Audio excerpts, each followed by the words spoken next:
Now, if you've been doing this long enough, you probably would have come across someone who says, you can't do a good mix on monitors like that. You can't master a song on Yamaha HS8 speakers. Well, I'm telling you what, you can, and the reason is that monitors don't matter.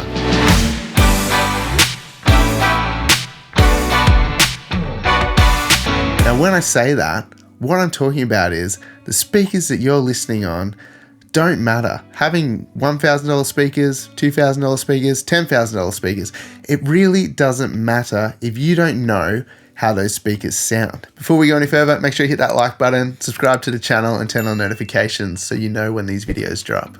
Take me for example. I know these speakers really well. I've been using the Yamaha HS8 series for probably about 8 years. Could have upgraded them at any point in this time, but I've gotten to know these speakers really well and I can work on them and I know what to expect when I'm mixing. Say I just went and jumped into a studio that has $20,000 monitors and I do a mix. Do you think that my mix is going to translate? Absolutely not, because I'm gonna have no idea what those monitors are meant to sound like and I've spent zero time learning them and knowing what to expect. And it doesn't really matter what your monitors sound like and how expensive they are. What matters is that you know how they sound and how you need to mix your sounds to achieve the end goal. For example, when I first started recording, I was using the KRK Rokit 5s. They're great monitors when you're starting out, but you know, there are definitely better monitors than that. But the thing is, I got to learn and know what songs that I liked and music that I enjoyed sounded like coming through those monitors. So when I was mixing music through those monitors, I knew exactly what I needed to do to get the sound that I wanted. I was probably working on those speakers over 10 years ago, and I listen back to some of those mixes now and I'm still really pleased with the results because I got to know the speakers and how things translated through them. You know what's more important than monitors and having big, fancy, expensive speakers?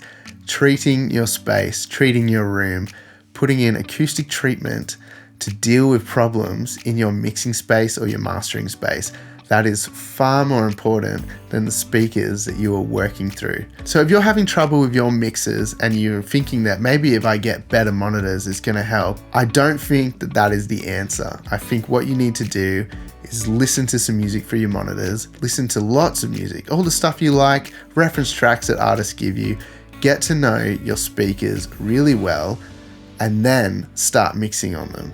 And keep going back to your references, keep checking music that you like through your monitors, because that's the only way you're really going to get to know how music should sound through them. And it's the exact same for something like headphones. If you're working on something like the DT770s and you get to know these really well, and then you go and jump on something like the Audio-Technica ATH M50X, do you think that you're going to be able to mix a song straight away when you chuck these on? Not really. What you need to do is just get to know those headphones. Once you know the monitoring system, then your mix is going to come so much easier. So I guess the point that I'm trying to get across here is it really doesn't matter how much money you pour into monitoring, how expensive your headphones are, how much you spend on speakers. It really doesn't matter if you don't get to know them. Your ears and your monitoring system need to be best friends. So spend some time and get to know them, and don't worry about how much you've spent on your system or having to have the best, because it really doesn't matter. That comes back to personal taste. Having ridiculously expensive speakers, you might not even like them. You might not like how they sound. They might not be enjoyable to mix through. The thing is, what you're listening through, you need to enjoy it to some extent. Obviously, you don't want to work on speakers that are overly hyped, but even if they are and you get to know them, you'll know exactly how it's meant to sound anyway. So that's the point that I'm trying to get across. Get to know your monitors and don't worry about anything else. Thanks for watching, guys. Make sure you stick around and follow the link to the next video where I'm going to show you some secrets for the perfect vocal compression.